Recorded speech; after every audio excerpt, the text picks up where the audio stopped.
Hi guys! Welcome sa aking vlog. Ngayon, isi-share ko naman sa inyo kung paano kayo makakuha ng UMID ID ninyo. So guys, take note na hanggang December 29, 2023 na lamang nyo pwedeng kunin ang UMID ID ninyo. So kung halimbawa after December 29, 2023, itatapon o mawawala na yung UMID ID ninyo. Kung kaya guys, kung may application kayo ng UMID ID nitong mga nakaraang taon, 10 years ago, is pwede nyo pa itong maklaim sa mismong SSS branch kung saan kayo nag-apply ng UMID ID ninyo. Kung kaya, pumunta lamang kayo sa SSS branch. So guys, kailangan nyo lang i-check sa inyong SSS account under member information.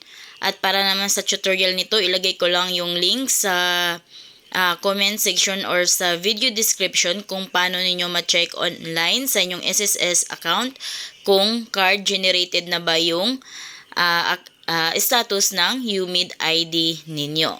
Take note again na kailangan card generated na yung transaction status ng inyong UMID ID bago kayo pumunta sa SSS branch at para ibigay na ni SSS yung UMID ID ninyo. Kaya bago kayo pumunta sa SSS branch, again, check your status in your SSS account. So yung mga members ho natin na gusto pong magkaroon ng UMID ATM Pay Card, di ba? So yung iba ko kasi di ba nagkakaproblema sa enrollment sa DAIM nila, di ba? So ngayon, kung kayo po ay nagpa-capture, nakapagpa-UMID capture kayo ng hindi pa lumalagpas ng 10 taon at ang address po ninyo ay within the Philippines and of course, meron kayong My.SSS account, pwede po kayong magpa-upgrade ng inyong UMID card to UMID ATM Pay Card. Oh, ulitin mo nga yan, sir. Anong tawag dyan sa announcement natin yan? Anong programa yan? So, ang programa natin ito is recording. Recording. So, Okay. recording. So, again, ang kailangan nyo lang pong gawin is to log in to your My.SSS account and other services. So, i-click nyo lang po doon yung yung i-provide nyo lang po yung consent ninyo that you wanted to upgrade your UMID card to UMID ATM Pay Card.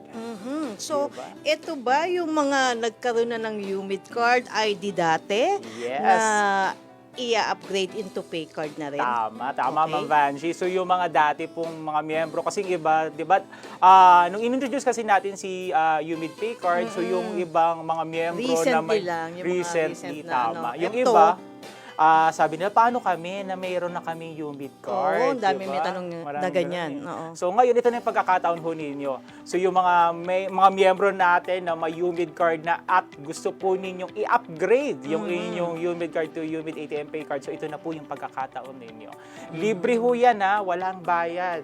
So again, ang kailangan nyo lang gawin, i-provide ninyo yung consent ninyo. So mag-login lang kayo sa inyong My.SSS account. And afterwards, sa oras po na ma-provide ninyo yung consent, so mag-open tayo ng account sa Union Bank. So, pwede ho yan, mag-install tayo ng Union Bank app sa ating mga smartphone or pumunta ho tayo sa Union Bank website.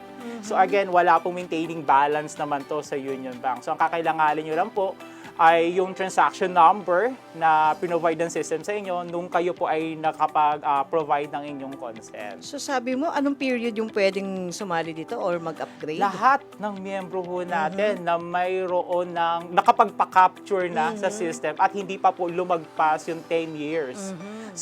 Kasi po, like for example, baka may magtanong, paano yan? 2009 ako. Ang luma na nung ID ko. So, yun. So, sad to say, ayan, hindi pa po pwede. Okay. Kasi sabi nga po natin, yung mga allowed pa lang po na pwede magpa-upgrade ay yung mga hindi pa po kumbaga hindi pa lumagpas yung 10 years. Kagaya 10 ko. 10 years? Ano bang year yun? 10 years? 2023? Siguro mga 2013?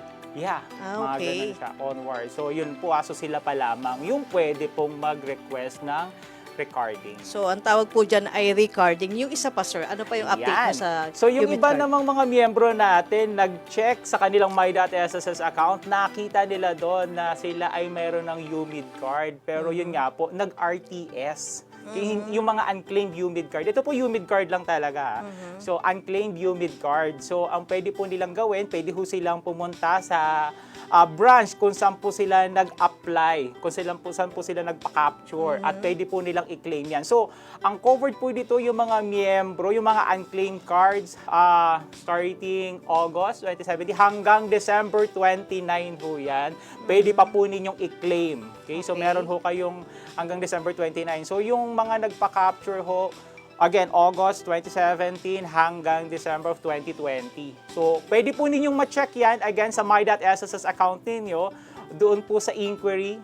Okay, sa inquiry, tapos check nyo po yung status ng inyong UMID card. So, kung yan po ay generated na, so yun nga po, unclaimed lang siya. So, pwede ho kayo makipag-coordinate sa branch kung saan ho kayo nakapag-capture. At pwede po ninyong i-claim yung UMID card na yan. Again, meron na lamang kayo hanggang December 29. Ayun, so until December 29 na lang po yung mga unclaimed UMID cards nyo ay pwede nyo pong ma-pick up sa branch kung saan ho kayo nagpa-capture. Yan, yung nakikita po ninyo ngayon sa inyong screen. So, Ayan. yan siya. Pag-usapan pa natin yan. Alam ko maraming tanong ang mga members, kaya kung may mga questions ho kayo, sali ho kayo dito sa Usap Tayo. Kasama pa din natin si Sir Jomer Gonzalez. Okay? Hirit na natin itong mga questions sa mga members, sir, no? Mula kay Lito T. Venigas. Ang sabi niya ho, UMID ko sa verification online card generated na.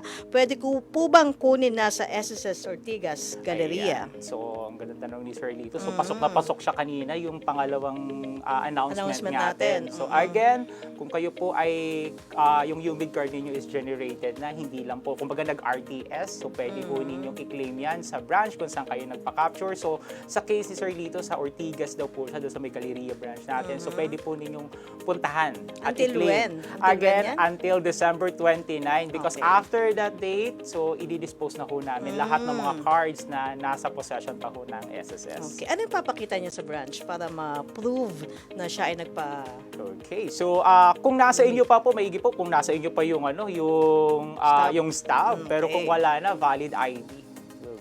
Ayan guys, yun lang yung mga kung sino-sinong pwede lang kumuha ng UMID ID sa SSS branch. So of course, bago kayo pumunta sa SSS branch, wag niyong kalimutan na may SSS number coding schedule. So kung ang last ng digit ng SSS ninyo is ending in 1 or 2, Mondays lang kayo pwedeng pumunta, 3 and 4, Tuesdays, 5 or 6, Wednesdays, Thursday naman ang 7 or 8, Fridays naman ang 9 or 0. Ayan, so follow the number coding schedule ni SSS bago kayo pumunta doon.